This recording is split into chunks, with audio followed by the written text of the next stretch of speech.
Cet article est informatif et éducatif. Il ne constitue pas un conseil en investissement. La crypto est un actif volatile. Faites vos propres recherches avant toute décision financière. Pour nous soutenir, suivez-nous. BTC à 77 350 $. Le cycle de halving est-il mort? Analyse du 22 mai 2026.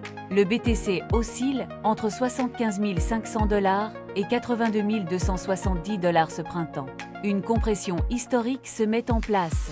Depuis son sommet à 126 000 $ en octobre 2025, le prix a chuté de 39%, un changement majeur. Pendant une décennie, le halving dictait le prix du BTC. Ce modèle ne fonctionne plus. Les ETF, les banques centrales et la géopolitique ont pris le contrôle du marché. L'inflation repart à la hausse à cause des tensions avec l'Iran.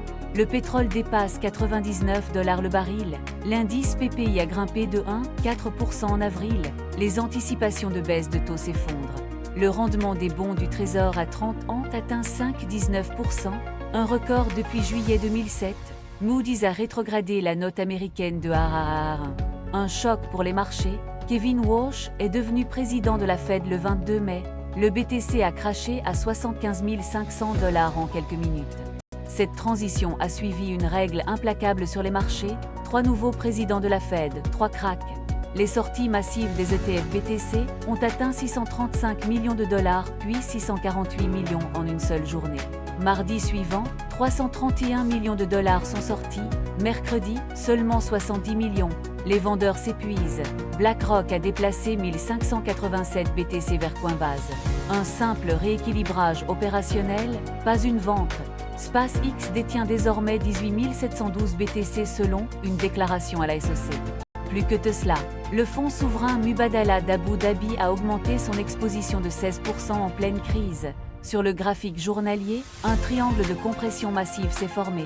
Le prix est coincé.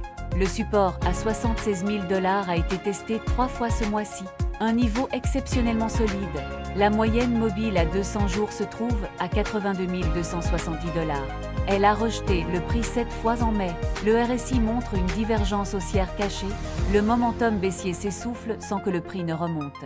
L'histogramme MACD est comprimé. Cette configuration précède toujours un mouvement violent. Sur le graphique 4 heures, un drapeau baissier s'est formé après l'invalidation du double creux. La sermentation de Walsh a tout cassé. Les acheteurs avaient pourtant récupéré la moyenne à 200 périodes. Sur le graphique 15 minutes, le crack a été chirurgical. Des bougies rouges géantes ont dévoré le prix. 485 millions de $ de positions ont été liquidées. 430 millions provenaient d'achats pariant sur la hausse.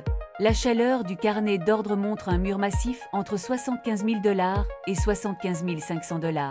Des ordres institutionnels attendus, ce niveau correspond au coût moyen d'achat de Strategy. Un blindage parfait à court terme, au-dessus de 78 000 $, la liquidité est très fine.